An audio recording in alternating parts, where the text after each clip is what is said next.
जय Shri Krishna. Radhe Radhe. Welcome back to my channel. कैसे हैं आप सब? उम्मीद करते हैं आप सब अच्छे होंगे। तो चलिए शुरू करते हैं हम वीडियो। तो आज मैं वीडियो उसका जो है सुदामा और कृष्ण की दोस्ती की कहानी का पार्ट 2 लेके आई हूँ। तो चलिए शुरू करते हैं। श्री कृष्ण ने जैसे उन्हें देखते ही गले लगा लिया था, तो अब इसके आगे शुरू करते हैं। इतने वर्षों बाद मिलकर दोनों मित्रों की आंखों से आंसू छलक पड़े और वे दोनों प्रसन्नता के मारे एक दूसरे को से कुछ बोल भी नहीं पा रहे थे।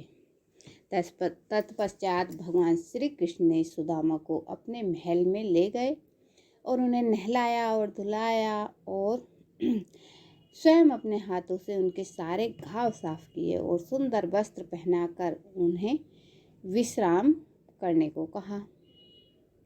सुदामा जी विश्राम के नाम पर लेट हो गए, लेकिन प्रसन्नता के मारे उन्हें विश्राम भी तनिक आनंद नहीं आ रहा था। विश्राम करने में भी वह हर पल भगवान कृष्ण के साथ रहना चाह रहे थे। कुछ समय बाद जब भगवान श्री कृष्ण और सुदामा एक साथ बैठे तो हंसी और ठिठोली का कार्य शुरू हो गया।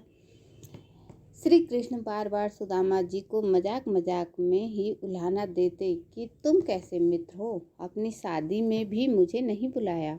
तब सुदामा जी कृष्ण को जवाब देते, अरे मित्र, मेरी तो सिर्फ एक ही शादी हुई है, तुम्हारी तो 16,108 शादियाँ हुई हैं।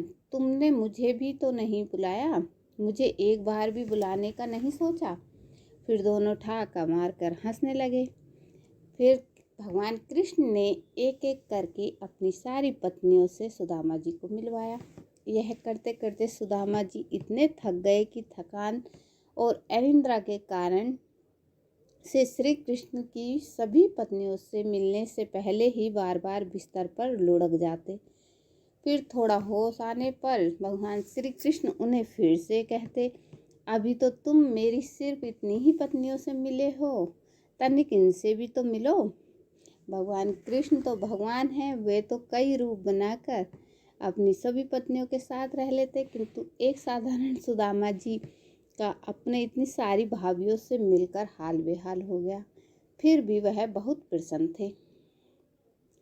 किसी तरह जब मिलने मिलाने का कार्यक्रम पूरा हुआ तो फिर सुदामा जी विश्राम करने लगे और भगवान श्री कृष्ण उनके चरण अपनी गोद में रखकर दबाने लगे। और इसी बीच माता रुक्मिणी बगल में बैठकर सुदामा जी को हवा करने लगी। यद्यपि इस कार्य के लिए उनके पास हजारों दास दासियां थीं, किंतु प्रेम बस भगवान भी अपने भक्तों के लिए वह सब करना चाहते हैं जो एक भक्त अपने भगवान के लिए करना चाहते हैं। सुदामा जी को ऐसा आनंद कभी नहीं आया। उन्हें ऐसा लग रहा था कि जैसे वह धरती पर नहीं स्वयं वैकुंठ लोक में निवास कर रहे हैं। और ऐसा लगे भी क्यों नहीं, जब स्वयं भगवान श्री कृष्ण और माता रुक्मिणी उनके साथ थी, तो फिर व्यक्ति को और किस बात की कामना होगी।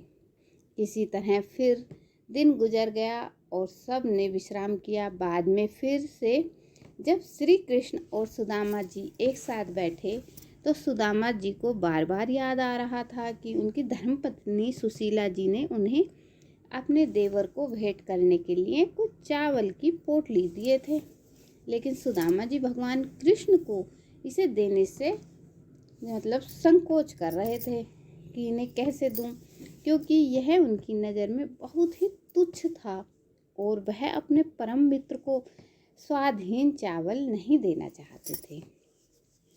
भगवान श्री कृष्ण प्रत्येक व्यक्ति के हृदय की सभी बातें जानते हैं।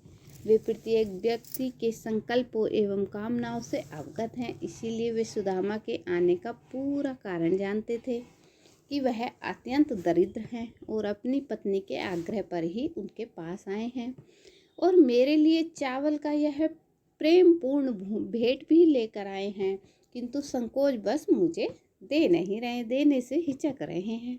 उन्होंने सुदामा को कई बार कहा, मित्र, भाभी जी ने मेरे लिए कुछ तो अवश्य भेजा होगा जिसे तुम मुझसे छुपा रहे हो और खुद ही पूरा खा लेना चाहते हो। लेकिन सुदामा जी बार बार इस बात को टाल देते कि ऐसा कुछ भी नहीं है। श्री कृष्ण के बार बार संकेत करने पर भी सुदामा जी ने स्वादिष्ट चावल की पोटली कृष्ण जी को नहीं दी।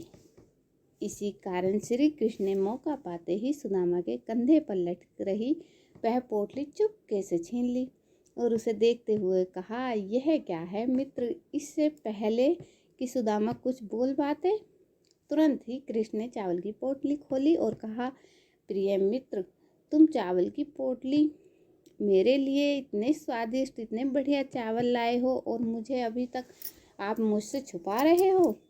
मुझे विश्वास था कि मेरी भाभी जी ने मेरे लिए कुछ ना कुछ तो अवश्य भेजा होगा। उन्होंने सुदामा जी को प्रोत्साहित करते हुए कहा, मेरा यह विचार है कि चावल की इतनी मात्रा केवल मुझे नहीं अपितु संपूर्ण सृष्टि को संतुष्ट कर देगी। इस कथन से समझा जा सकता है कि प्रत्येक वस्तु के मूल स्रोत भगवान श्री कृष्ण संपूर्ण सृष्टि के कारण हैं।